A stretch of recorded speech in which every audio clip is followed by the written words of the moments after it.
And welcome back, everyone, to another episode of Caffeinated Jiu-Jitsu. I am your host, Joe Motes, and today I am super excited to sit down with someone who's making waves in two different worlds, and that is the world of country music and Brazilian Jiu-Jitsu. My guest today is the incredibly talented Kaitlyn Croker. Kaitlyn, welcome. Hello, thank you so much for having me. Thank you so much for being here. Kaitlyn is, everyone, a rising country music star with a passion for country music and our beloved Brazilian Jiu-Jitsu. So we're going to talk about how she got into Jiu-Jitsu and maybe how it influences her life day to day and music and how she balances both careers and training. And we're going to dive into some just fun, organic, good conversation. So, Kaitlyn, again, thanks for taking time to speak with us and be on the show. Of course, these are my two favorite things, so I can't wait to dive into it. Awesome.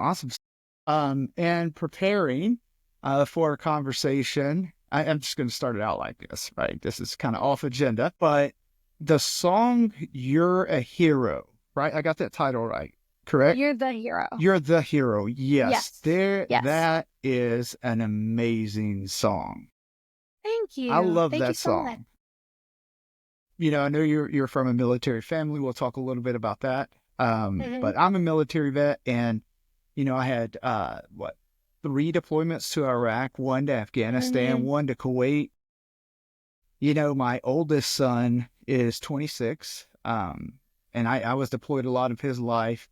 And then my wife now, she was with me during the Afghanistan deployment.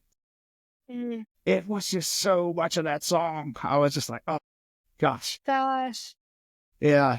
And there was a lyric in it, and it I know you can correct me, of course, but it was around, even though bullets ricochet, it doesn't mean I'm bulletproof.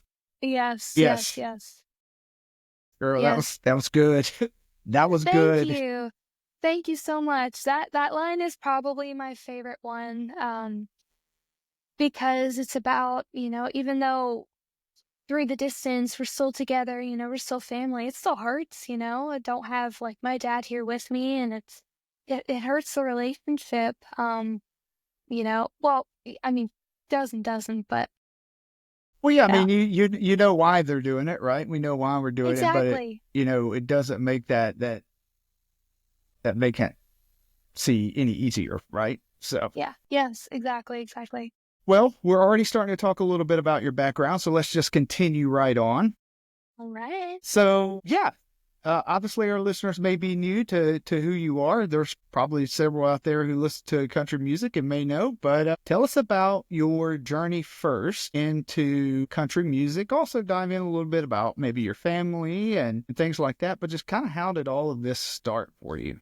Yeah. So I started off, I tell people, singing my Disney princess songs, just a little 4-year-old girl, sing my favorite songs at the top of my lungs. And then my parents just encouraged me when I was younger to keep singing, and I enjoyed it. So I then shifted into Christian music and started leading worship at my church, and then was into Broadway and musicals. Wow. So I thought I was going to go that route.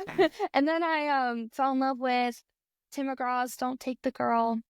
And I remember driving in the car with my mom one day and her turning up the radio and saying, listen to the lyrics. And I just remember that feeling after the song was done. I was like, oh my God, the writing in the song is incredible. It's powerful. I want to be a part of this. So that's what started the country music journey. So my family decided to pack everything up in Southern Maryland, where I'm from, and make the move. We sold my childhood home. We bought an RV and then moved to Nashville in it as a family of 6. It was supposed to be temporary, but we ended up living in it for 8.5 months, I think. So it was it's definitely a step of faith. My family, we're big planners, so we don't just sell a house and move to a new state and start a new life, but we did. Yeah, I have a quick question. I'm sorry to interrupt you. Yeah, no worries. Like that is big. That's a big thing to do as a family. And Yeah. did you did you feel any pressure, right? Like, gosh, I couldn't imagine. I would be like, oh my Yeah, gosh, I right. gotta do So this.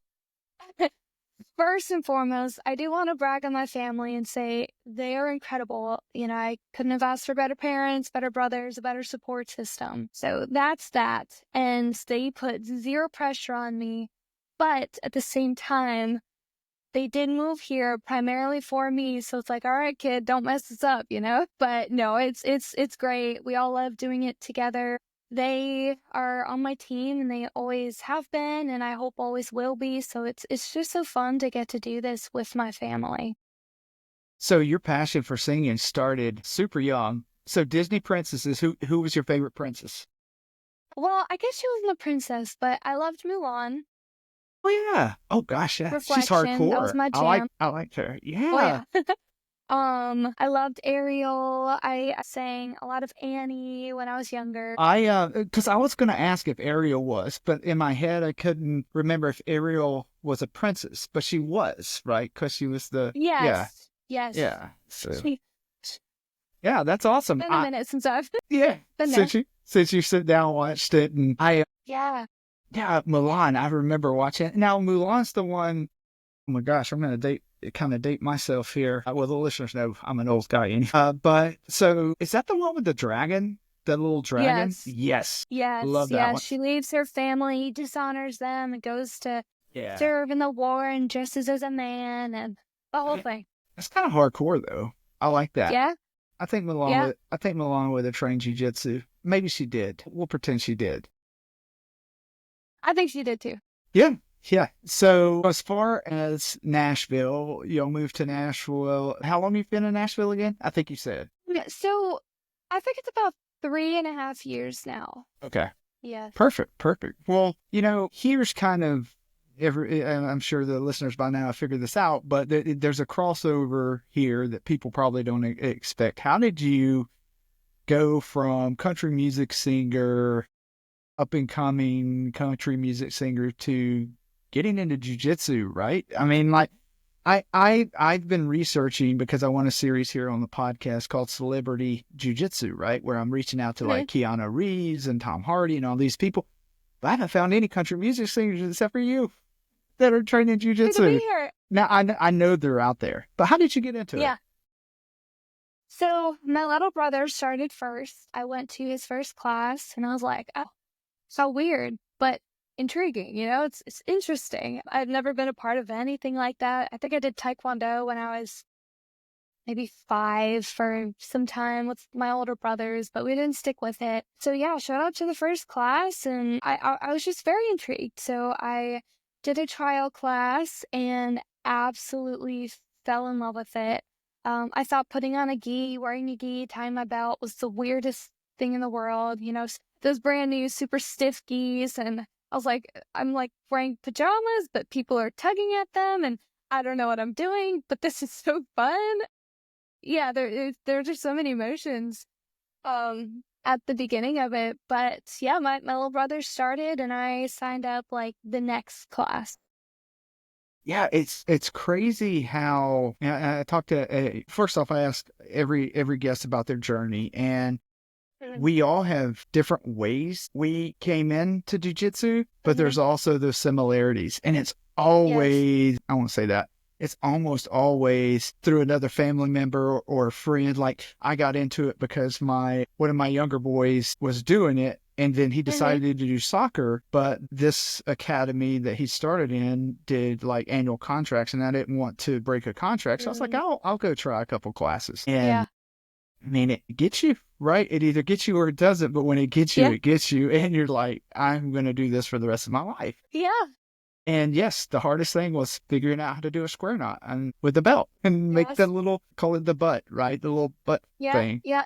It took me way too long to learn how to do that. Well, you and I are both blue belts, and there are times where I look down and I'm like, oops, let me fix that real fast before I get on the mat. Nobody sees. Yeah. So where do you train at? Gracie Barra. Okay. And that's in Nashville, right? Yes. Awesome. And who's your instructor? Professor Brian. Nice. Yes. Yeah, Gracie's. Love it. I haven't ever visited a Gracie gym.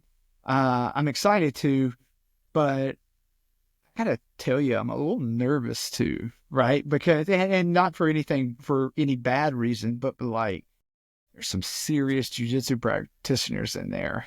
And would be my luck, I would walk into the Gracie gym where the oldest person's like 25 and like competition focused. And oh my gosh. Yeah. But That's no, not my gym, by the way. yeah, yeah. Next time you're in Nashville, let Oh, me know. 100%. We are totally training together. Okay, so how long have you been training total years? I think like 2 years, I'm gonna say, I believe. Maybe just under. Yeah, I believe I started in 2023. And you, as I mentioned, you're a blue belt, right? Um, Yes. w- uh, Yes. Let me ask you this: being a blue belt, this is something I've dealt with. Did you feel like, oh my gosh, I'm a blue belt now? I'm supposed to know all this stuff, and like kind of that not ready for advancement to blue belt kind of deal? Like I'm not supposed to be losing to white belts still. Huh. Oh my gosh, yes, I know. Yeah. I know, like two I stripe mean, white belts, and I'm just like getting yeah, crushed.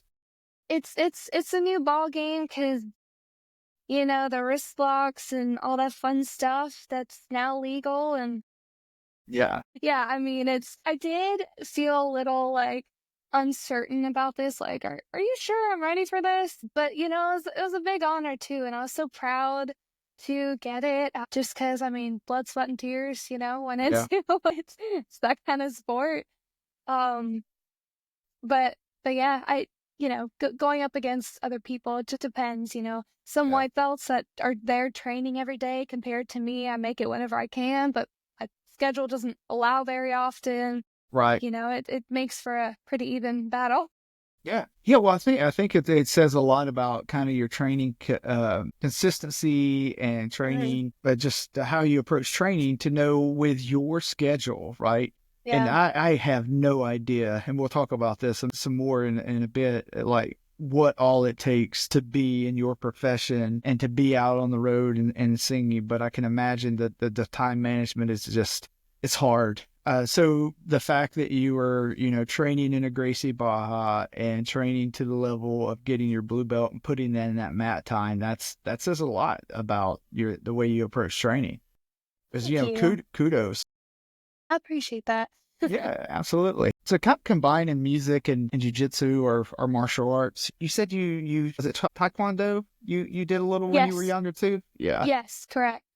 So, jujitsu and music seem like, really two different, worlds, or not really parallels, but do you see any similarities between maybe the discipline of training and the discipline it takes for training, right? We just talked about your consistency and showing up Mm. and doing what you're supposed to. And then the discipline required to, it's the best way to say this, to succeed in music, right? To, Sure. dedicate time for your writing. Because I think you said you are a singer songwriter. You like to write your Yes. own stuff. So yeah, Yeah, I mean, you're rolling, training every day, you're gonna get better. You're practicing guitar, singing every day. That's also gonna get better. So, it's jujitsu has taught me more than anything how to overcome mental battles because a huge part of being in the music industry, it's all mental. You're singing on stage and you're wondering, do these people like what they're hearing? Am I singing the right songs? Am I on pitch? Do I look okay? What is that person talking to the other person about? All that. And let's so do jujitsu is that. yeah. And I mean, jujitsu is more of a mental battle than anything because you're getting choked. You have to keep your head. You have to keep going. You can't stop or, you end up getting choked and having to tap out and all that. So perseverance is a huge thing that jujitsu has taught me. And I'm very thankful for it. Yeah, yeah. I think that's a great similarity. It's a mental thing. Again, I can't. really, well, I guess if I put myself in that scenario, I've done public speaking, not singing. But yeah, Same thing. I found myself thinking like, what are they whispering about? Are they not like, am I Yeah. making this like too complex? Am I not breaking this down? Do I know what I'm talking about? Right. I think when you're in front of a crowd like that, one thing I want to ask, because this actually, it was funny. I was thinking about our conversation driving home this evening, and this question kind of popped in my head when I thought about this. And no, I don't memorize every question I'm going to ask, but so the creativity it takes to write a song, Mm-hmm. because you're the hero, correct? Right? You Yes. wrote that song, so Yes. the creativity it takes to put something like that together. Mm. Do you see similarities in the creativity of developing your jujitsu game? Because there's so much, right, that we can do. Like, how Yeah. many guards are there, and how many submissions? Is my game leg locks? Is my game chokes? Am I being clear in kind of the ask there? Like, Yeah, yeah. for sure. I mean, I've found myself rolling with someone and creating new moves, not on purpose, but just trying to get out of a certain position. I remember the first time the first class. Do you guys do Shark Tank? I don't think so. No, that doesn't ring a bell. I've Okay. heard of Shark Tank, but I don't know if I know what it is. Best and worst thing ever. Like half the people will go down, and then everybody standing in line will go fight someone. And normally it's in close guard and first person to sweep or Yes, we submit do that. Yes. stays and then goes back in line. Okay.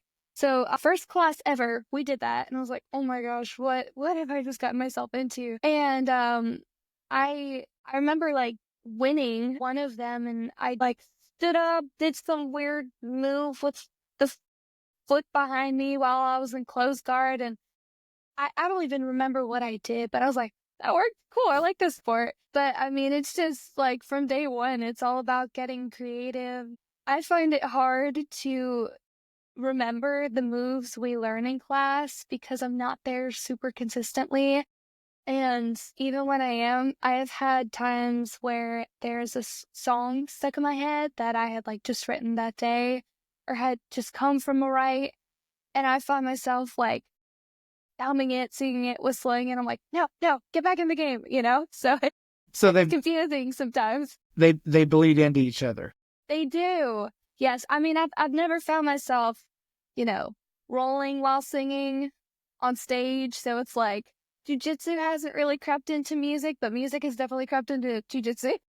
Yeah, that would be hard unless like, oh my gosh, I'm not speaking this into your life or anything, but like you see the YouTube videos. I was watching, maybe it was IG, where like Matt Rafe, the Yeah, yeah. comedian, the guy like jumped up on the Yes. stage and ran up there. I feel sorry for someone if they do that. Like you could like It's totally on. take them down, and your fans are going to be going nuts.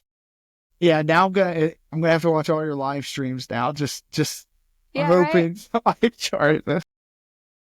Uh, I'll send you a video if that ever happens. Yeah, please do. So you were talking about rolling like your very first day, and I think when I started training here in Brazelton before I moved over to Alliance, I think I was rolling by the second or third like class because Mm. I was like super out of shape. But at Alliance, right, like our new white belts don't roll until like 30, 40 something classes, right? Like they have to even test for it. Wow. Yeah. It's they get, so when they start rolling, they come with like this massive amount of knowledge of the fundamentals, which is cool.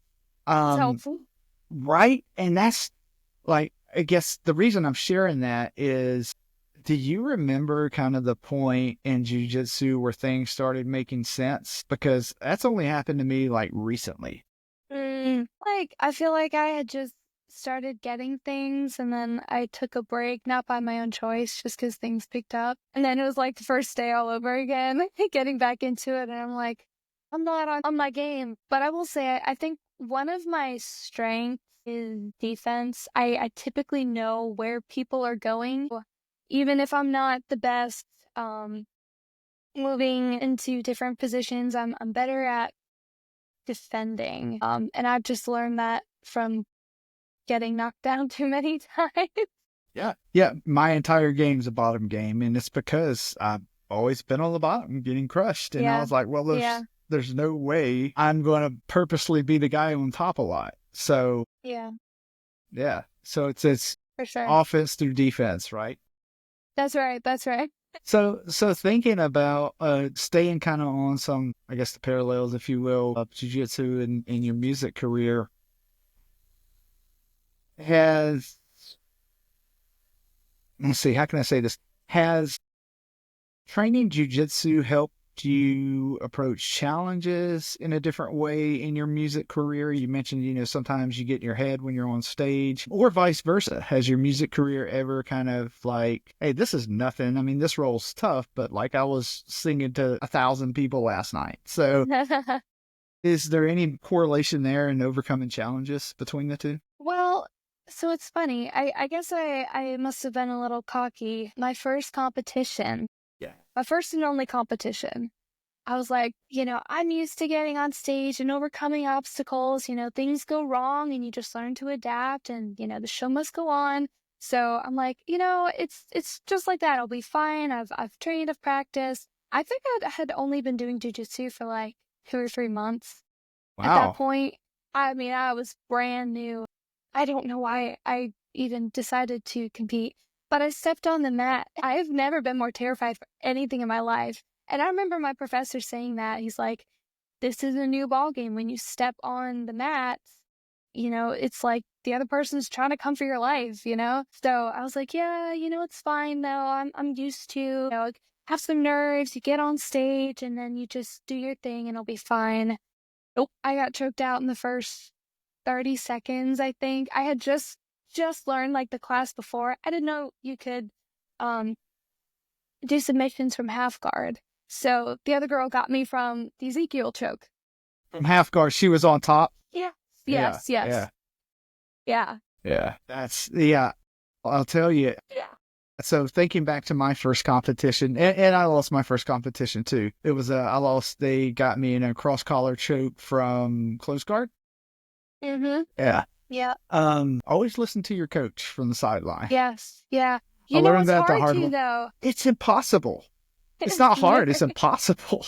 Yeah. Um, but no, I know exactly what you're talking about because I've been deployed. I've been in combat zones. Jumped out of airplanes. I've done all these things that are scary Mm-hmm. and intimidating. Yeah. And I have 5 kids and 5 boys, and that's terrifying every day having all those kids around. 5 boys. Um, Wow. and Wow. but it's hard to explain. It's once you get on the bullpen or the waiting area, whatever they call it at that tournament, and you go and they do the come on the mat. Hey, I just remember a haze, not a daze, but just like this fog of, okay, we're about to do this. And I know Yeah. I grabbed the collar, but I don't remember much after that. Yeah, and you cling on with those death grips because Yeah. you Yeah. just over grip because you're not used to that. Yeah, I mean it's definitely a new ball game. I remember having a show that night. I competed in the morning and then had to play that night. And Wow. I think I said like, sorry, oh, voice is a little raspy, today. Did my first competition and being a brand new white belt, I really thought I could make it through the Ezekiel choke. I could have found my way out of it, but no, Yeah. when you're brand new, you're like, I can hold out, but no, you just don't. Actually, let's talk about let me ask you this. I know this is something we met initially just kind of for our verbal meet and greet the other day. We Yes. talked a little bit about this and made sure we wanted to talk about it. So we're going to talk about it now. How did you take care of yourself in training to ensure you can stay healthy to get on stage? Because I mean, again, it goes back to the pressure too. Because I mean, these venues pay for you to come, right? I Hmm. mean, people buy tickets to see you or whatever. So you have to go. Like you can't. It would kill your brand not to show up or cancel, right? And you're trying to grow and get on. So don't want to overtalk it. How do you keep yourself healthy? So I train as much as I can for the workout. So I stay healthy in that regard. I will not train typically the day of, or especially the day before I have a show, because jiu-jitsu is all neck, all core. And when you're singing, you do not want any tension there. You want it to be completely loose, completely free. And I have noticed I do struggle singing a little bit more because you're fighting people, just your muscles learn to adapt. They tense up when you're fighting someone.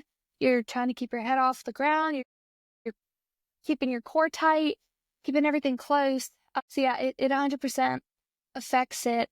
So it's a fine line between doing jiu-jitsu because I want to keep training, keep bettering myself, but also music is my career. So, that has to come first. Yeah. And I think I did tell you this the other day, but I have not come unscathed before with these shows. So, for instance, I was playing the Bluebird Cafe, and I think it was a few days before the Bluebird. I was training, and we were doing Shark Tank. I was in, let's see, close guard.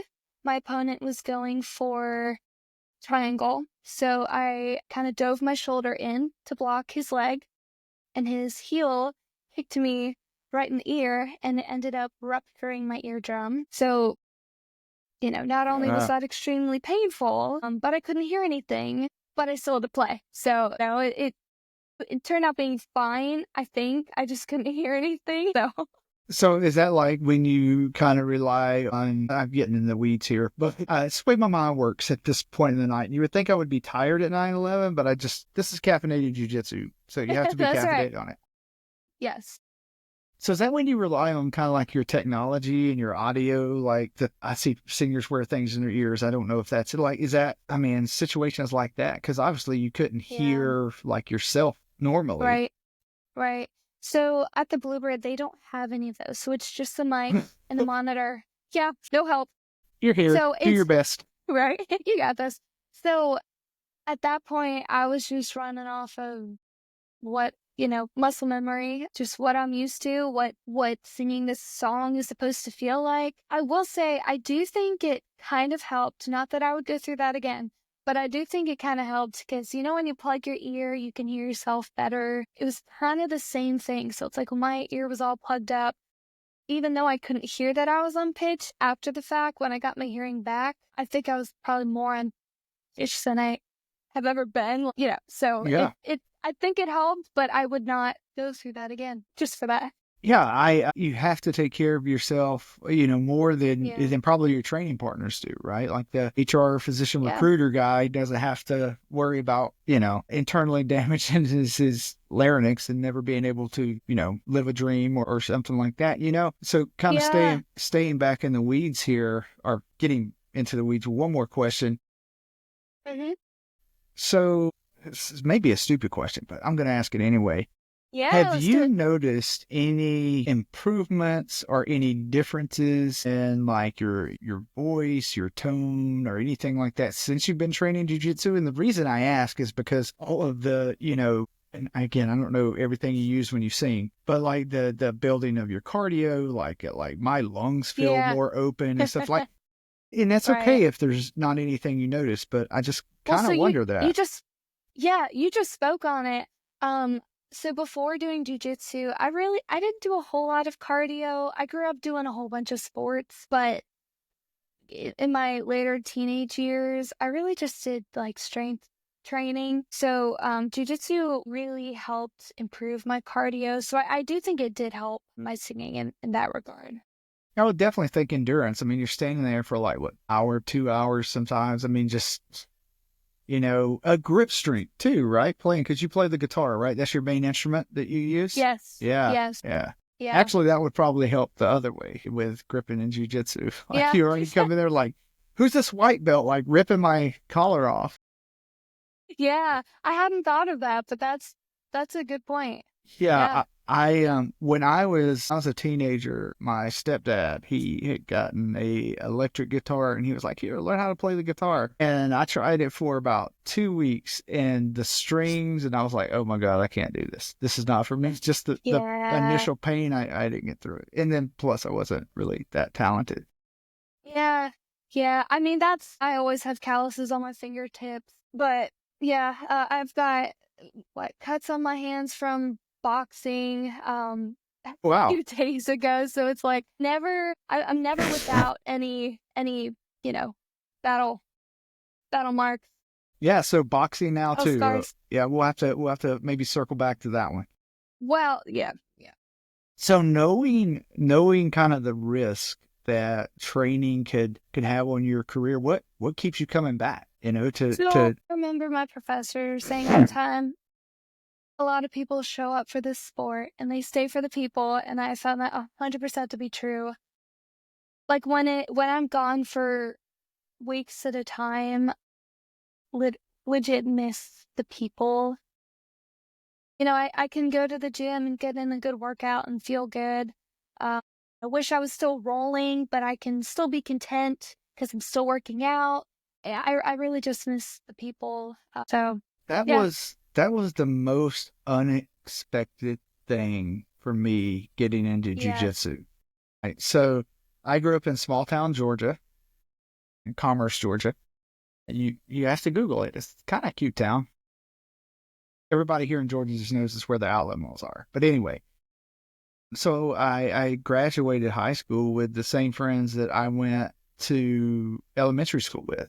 Mm, So but when I left, I was all over in the military and stuff, and I really didn't keep like you would have a community, but then you would just move away from them, you know. mhm. And when I Yeah. started jujitsu, like I think what surprised me is not so much that I bonded with people because I think I'm a pretty likable guy, but it was how quick the bonds form. Like, oh man, like Yes. I got bury a body for this guy, man. This is my boy, Right, It's right, right, right. you know, um, and just the deepness of the friendship, and Yes.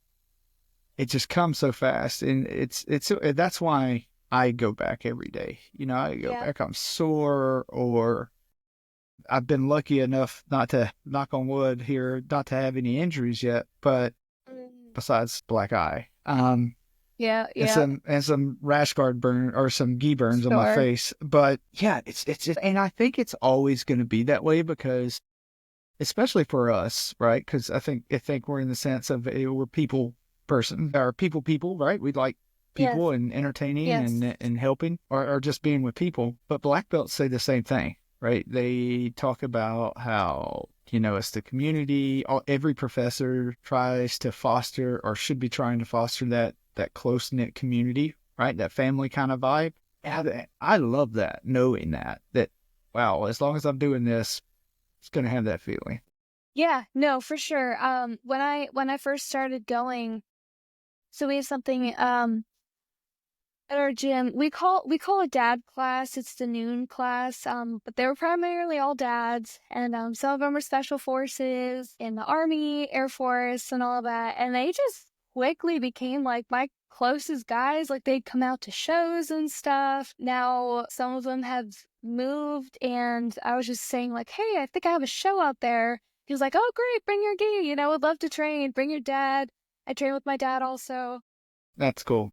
So yeah, yeah, I think training with these guys, I mean, my confidence just went through the roof. Like I can walk down the street now and feel secure. Not that, I'm naive and think that I can go against any person, but I have a good understanding of weight distribution and first just the simple things, how to defend a choke and Mhm.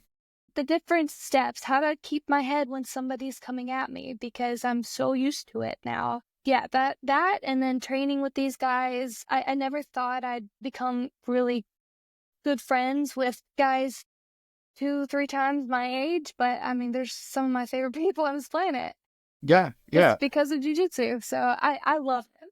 Yeah, and I love the diversity of those who train, right? It can be a CEO, it can be an Army Ranger, it can be a Yeah. doctor, it can be a nurse, it could be a stay-at-home mom, right? It Yeah. could Yeah. be anybody and everybody. On the Yes. podcast, there is this episode, you gotta check it out. Shamelessly plugging here this episode, but it's called "From Homelessness to World Champion: The Rise of Bad Jackie." Right, and her story Ooh. blow you away. Wow. She's one of the Alliance World Champions. She's been training jiu-jitsu for 4 years. She's a brown belt. And Oh my gosh. and let me tell you, Wow. she's going this year for her third consecutive world title. And yeah, she's won it at brown belt. She's won it she's won it at blue belt, purple belt, and now she's going for brown belt. And there's My no goodness. indication that she's not going to get it. And like just not long ago, Wow. she was living in a warehouse around rats. She's a military veteran. I mean, her story's amazing. Anyway, Oh but my the gosh. diversity of it and of her story of jujitsu, and then just people like her in it. I love the stories. Wow. Yeah, Wow. That's incredible. yeah. I'll send you the Wow. link to it. You'll love it. I would love to take a listen. So you train with your dad. You train with what we call like sounds like the executive class, right? Like us older guys. Yes. So let's get kind of technical. Do you have any favorite techniques, guards, anything like that? Like what's your game consist of? Yeah. I've been told I'm best at taking the back. I enjoy it the most. I actually just learned a fun little sneaky trick last night, where you can choke someone out with a, you think you're going to the back, and then you just grab cross collar and you get them in a body triangle and Nice. get Yeah. it done. Yeah, I like taking the back a lot. So if this is the other person's gi, let's see. So how do I describe this? So I'm in closed guard. What? I take the person's gi Mm-hmm. and kind of like get their hips up a little and then loose the gi around their arm, pull it on the other Nice. side. And I love chopping their arm. They never see it coming. And I love seeing their reaction when that happens. So I promise I'm a team player, but I do enjoy that. is it a sweep you're setting up from there, or is it a lock? There's some type of Yeah, lock there. it's just a lock. Like you just chop their arm and then you proceed with your sweep, and it just makes it easier because now you're only defending one arm. That's right. All right. So when I come train in Nashville, you got to show me that. Okay, Yeah. yeah, we'll do it. It's so easy. And then I've been really blessed to have some amazing training partners. I do remember this one time though I went to another school. This person was just throwing me around like it wasn't technique at all. It was just someone to show you how strong I am and blah blah blah. And I was getting mad, like I was furious. So I got mount and then do you know what the nutcracker is? No, not familiar. I mean, the You play, but you take yeah, you take their collar and you just dig your knuckles into their jaw. It's very painful. And it's a move you don't want to do on your friends, but it's a it's good one to reserved pull for out those if type of ever people. exactly. I know. Again, I promise I'm a nice role. Look, I know exactly what you're talking about. And sometimes like we have those people who come in from time to time too. It's usually like the wrestlers that come in and like Yeah. or those who train MMA, right? They're gonna go to the Mhm. UFC. Yeah.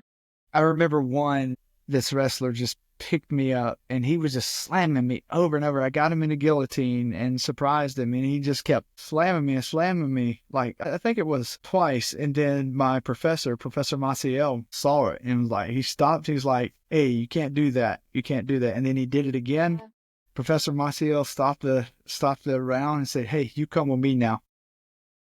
I knew you were gonna say that. That's the best move. Oh, I love it. Yeah. And let me tell you, it was Wow. there's a lot of places that I've been in my life that I would never, I would say are just terrible places that I wouldn't wish on anybody. And that his role That with makes the professor, list. yeah. So because our professor, he's an ultra heavyweight. He's a jack big guy, and I Wow. mean he's a beast on the mat. And My goodness.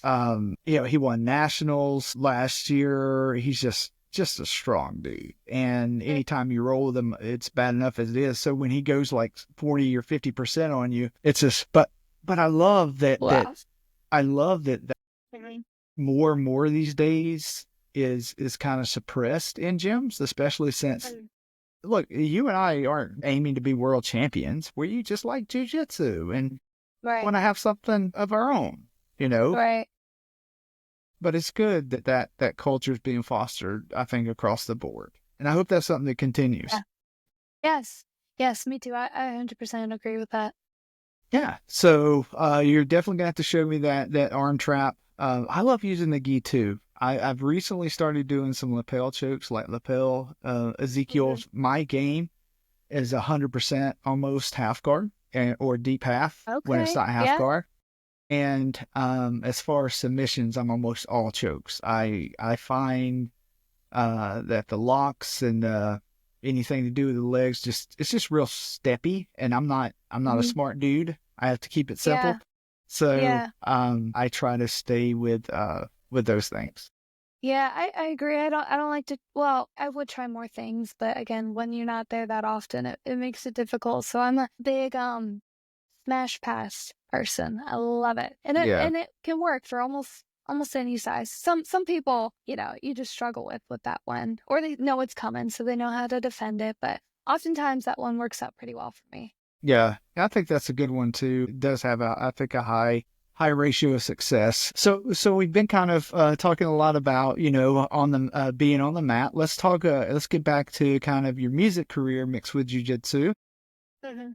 How do you balance this thing, right? How do you keep that balance? I know I would imagine you go on some type of tour. I mean, you don't just sing solely around Nashville. You talked about being here in Georgia not long ago. Like, how do you do this? Do you go to other gyms? Do you have a planner? I don't know. You know, well, first of all, my professor joked about like, oh, you have to take us on the road when you get a tour bus and we can train, before shows and stuff. And I was like, yeah, yeah, for sure, let's do that. We have yet to do that, but typically when I go to other states and travel, and normally there's not a lot of room for extra space, and gis are bulky little things. But also it goes along with if someone is training and, has it out for, you know, practicing chokes and stuff, it makes it really difficult to sing and combat against that when your muscles are already tired and sore. And then you have to go perform, it's the best you can. So that makes it difficult. And normally when you are traveling, it's a pretty tight schedule. But um, I would like to be more intentional this year about seeing if there are nearby schools and still branching out and trying to train if we have enough time and if the schedule allows. Yeah, yeah, I would imagine it. I don't see how it could be done, right? Training regularly on the road and, being present on the road and doing all the things. I would imagine. I mean, in your downtime, you're trying to maybe get those creative juices flowing and do some writing on those Yeah. trips. I think that's a great idea about the tour bus thing. I mean, how cool would it be to have like your own personal jujitsu Right, training right. coach? Yeah. Um, Yeah. that would be cool. Sounds like a no-brainer to me. Oh, you know what? That actually sounds like a good business idea. I'm gonna have to jot that down in my journal when I get to be a black belt. Nobody's gonna want a blue belt train. Maybe if they didn't know any better. Like, wait a minute, this guy's only been doing it for 2 years. But yeah, no, that's awesome. I could definitely see. Oh, it can be difficult, but it sounds like you kind of think it through. Do you ever get Mhm. Or maybe have you ever gotten the chance to train at, I don't know, some other gym in another state or what have you while you were on the road? And if you did, what Oh, was the experience like? so, out of state, I have not done yet. My dad, works at the Pentagon now, and I keep encouraging him to go to some of the schools around, DC and the Virginia area. So I might just have to tag along one of these trips and go with him. But yeah, I've not left the state yet uh, to do that. But I will say there is no better feeling for me than having, or after a long, stressful day, you know, writing, doing music, studio, whatever, and then just turning all that off and just fighting, rolling, you know, Yeah. it's just, it's so freeing for me. And I feel like it keeps me sane, getting it all out on the mat. Do you do any like solo drills, like maybe in your hotel or something like that when you're traveling? Like, because sometimes when I travel for business, this is going to sound weird, but like I'll do, like 50 hip escapes or, Yeah. you know, uh, hip thrust or so. It's just something like we Yeah. do in warm up. Do you ever do any of that? So I have before. I don't do it super regularly. At the same time, though, my little brother trains, and so practically wherever we are, you know, we're he's coming in from behind me, and going in for a choke and all that. Typically, you know, luck would have it, I'm typically at a show in heels, and he just feels the need to, you know, sit up on a stool next to me and just going for the choke. And I'm trying to talk to someone and like, yeah, defending the choke and all that. So, How old is he? you know, he's 11. Oh, yeah, I have So 11 here. See, oh gosh, this came 11 or 12. I gotta write this stuff down. in that age range. How long has your dad been training? So he's actually the newest member of the family to train. Yeah, tell me that story. So my little brother, he was the first one. And then I signed up the class after. And then my dad, he started doing it maybe, I think it was less than a year ago. Wow. And so, yeah, he's in DC every other week. So that makes it kind of difficult for him And to train and all that. But yeah, he's my least favorite opponent to train because he's the strongest and he doesn't even realize how strong he is. Like, I'll be in his close guard and I'm like, I can't breathe. And I'm like, we're not even doing anything. I'm just like kneeling there. And I'm like, you win, tap. I mean, everyone else, even, you know, even the, you know, some of the special ops guys, like, I enjoy rolling with them because I'm always learning something. I'm typically losing because they've got all this, you know, prior experience of fighting and all that. With my dad, he's just so dang strong that I'm just, at every position, it's like, all right, you got it. Good job. yeah, so my brother-in-law trains now, and he just started. And gosh, I'm so proud of him. He's actually trains more than I train. I didn't go training tonight because I kind of had That's something awesome. going on. Yeah, yeah, And yeah. he'll text me, going to training tonight, going to train now. I am trying. You'll probably beat me there. Right. So my son Easton's birthday was over this past weekend, and both her brothers Oh, came down, and her parents came down, my wife's parents came down, and it was just kind of cool to have somebody to sit there and, talk about, like, kind of geek out for a little bit. I thought that was pretty yeah, cool because for sure. I totally geek out. Did you ever watch like BJJ Fanatics and like technique stuff when you're on the road, like IG stuff, or do you stay away from that stuff? So, I haven't recently. When I first started, I was obsessed with it. So I was homeschooled the last 3 years of high school because I moved to Nashville, and was doing music full time. So, you know, when I was supposed to be doing schoolwork, I was still, you know, learning things just on YouTube and about jujitsu. So yes, I did a lot of that. Not so much now, just because I can't find the time. Yeah, yeah, But early on, yes. yeah. When are you going to be able to sit down and watch an hour instructional, right? So Right. yeah, I'm kind of a nerd. I still do a lot of that stuff now. Like That's great I've though. I've come to the point, I think, in my journey where I can separate the BS. Like, yeah, that's only going to work on somebody if they're dead. But still like it, especially when I'm traveling. Yeah. Let me ask you this. So when you come across your fans, and by the way, I'm one of your new fans, but Thank you. when you come across your fans or fellow musicians, I can't say that word. Your favorite singer-songwriters. There we go. Yeah. Are they ever surprised to find out you train jiu-jitsu? Like, do they like, what? You do what?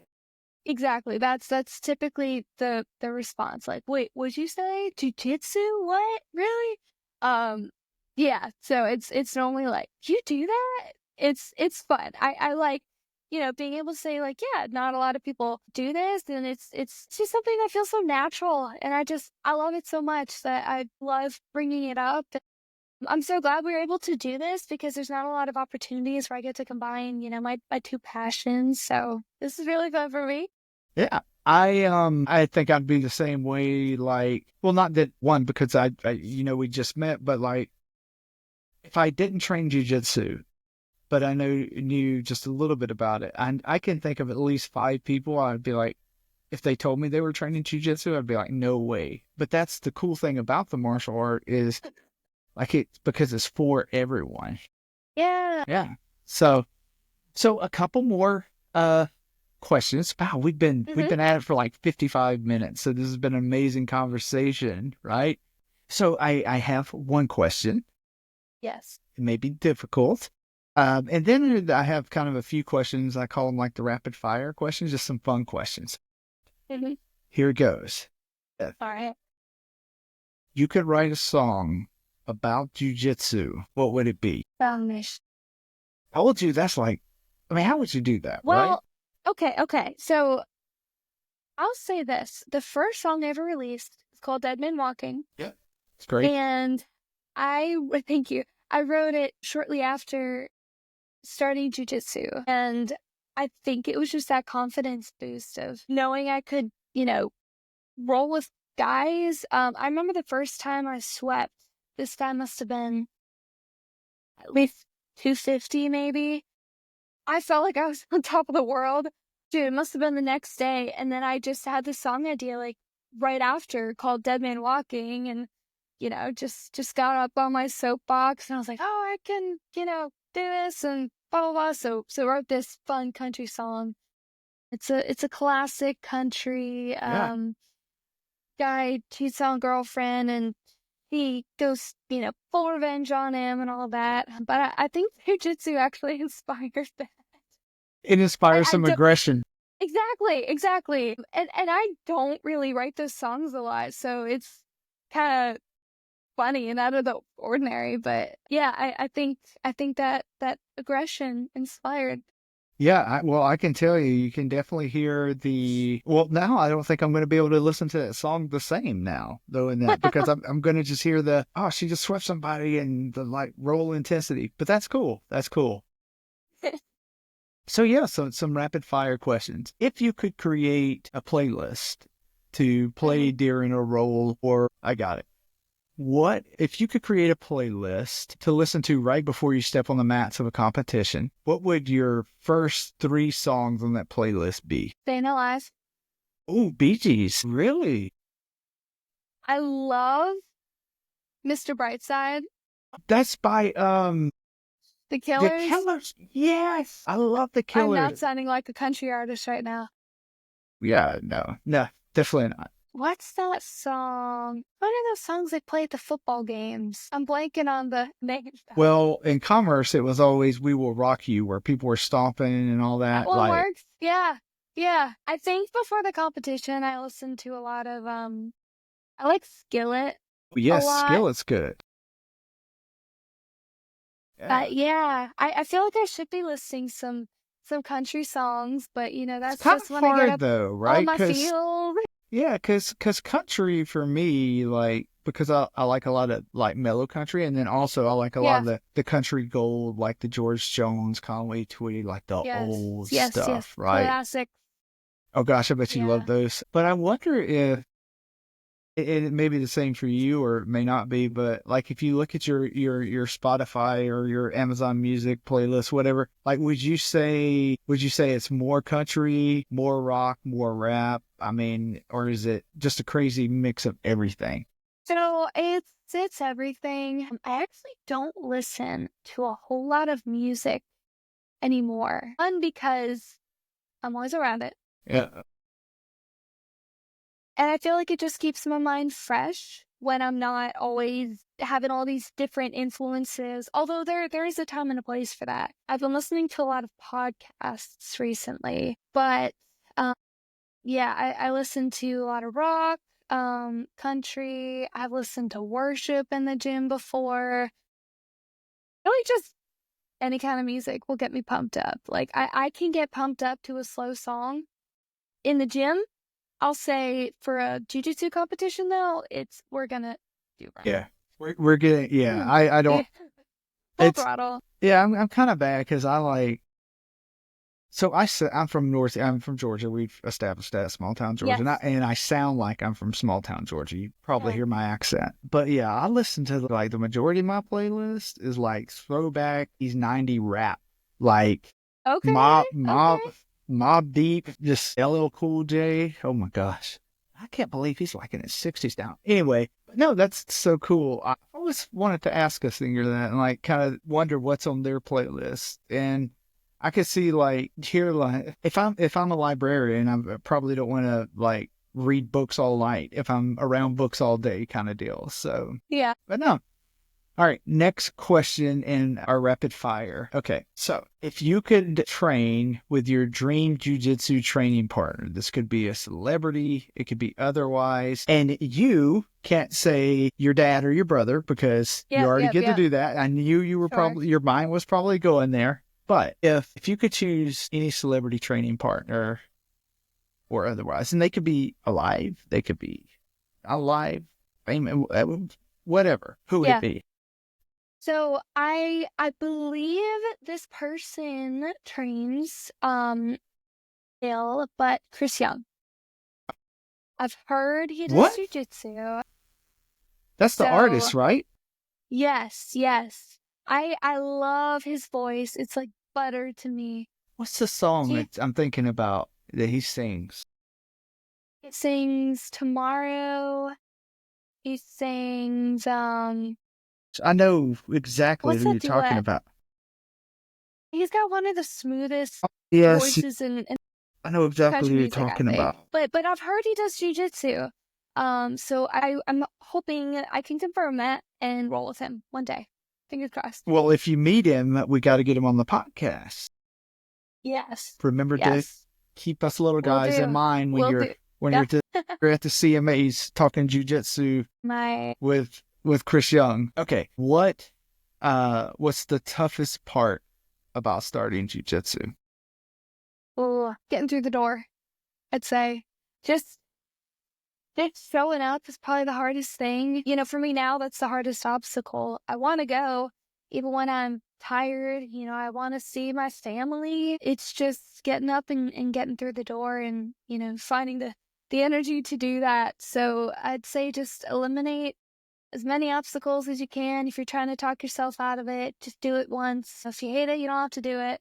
But I'm a big fan of just trying new things, and jujitsu was that for me, and I just completely fell in love with it. And I think a lot of people do. I think you stop training because either life gets too busy and it just gets pushed to the side. There aren't a whole lot of people I've met that have said, I tried jujitsu and was just uncomfortable with it. So Yeah, yeah, same here. I've met maybe one or two, but all those that, out of all those I've met, I'll train with, and so yeah, they sure. love it just as much as you and I.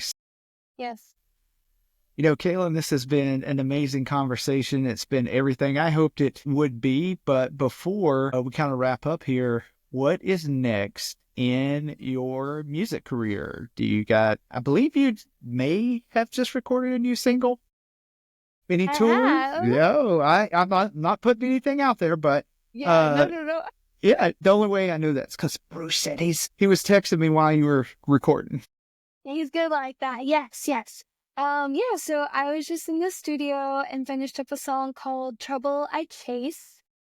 It is a fun summer song, high energy. I just got the mix back last night and I am absolutely pumped for it. We're talking about music videos and all that. So the release date Wow. is March. Yes, the release date is March 28th. The single release party is March 29th. Addison Malik and Brett Westgrove are going to be opening for me, and it's going to be at Chiefs on the 3rd floor in the Neon Steeple Room. It's basically they recreated the Ryman. It is such a special Wow. venue. It's incredible, stunning. The sound is amazing. The whole Chief staff is absolutely incredible. And that's Eric Church's bar on Broadway. I love Eric So, Church. yeah, I know. My gosh. But I just told my jiu-jitsu family last night when I was there training about it, and they put it in the calendars, and so I'm excited to see them there. But that's coming up. I'll be in Miami in May at Trump Doral for the Truth Seekers Conference. Okay. Which I'm stoked about. We'll be singing some patriotic songs as well as opening the conference both days with the national anthem. And then some more show dates later this year with Brett Westgrove. You've got a busy few months, a busy year. Here's to keeping up with jiu-jitsu, or hoping it keeps up with me. That's it. Well, you'll be staring at your purple belt before you know it. I mean, you definitely kind of have figured this out somewhat, right? How to stay consistent. And yeah. And where can people follow you, keep in touch with all the latest? Is it Instagram, or are there other places? Yeah, so I'm on Instagram, Twitter, Facebook, TikTok, Spotify, Pandora, YouTube, all the things. Kaitlyn Croker, that's KaitlynCroker on all streaming platforms. It's nice. And the very, very, very last question, I promise. Of course. Any final words or advice for people starting their jiu-jitsu career, those that are new? That's what we focus on. That's kind of the audience here at Caffeinated Jiu-Jitsu, those who are kind of within their 1 to 3 years. Any final words of advice? Awesome. So, if you've fallen out of love with the sport, keep showing up for the people, because I think they're the ones that keep you going, and they're the ones that make the whole sport enjoyable. If you've had a bad experience at a gym, switch gyms, because odds are there's a group of people that want to train with you, and all that. So just keep showing up, keep doing it. Watch out for the injuries; they're not fun. Yes. Take care of yourself. Yes, take care of yourself. But yeah, it's such a fun sport. So keep doing it, keep showing up. Yeah, well, Kaitlyn, this has been awesome. Thank you so much for, agreeing to come on and taking time out of your busy week, evening, what have you. It's been awesome. It's been great to talk to a fellow blue belt. I mean, how cool, right? Like, I was so excited to see that on your Instagram. Oh.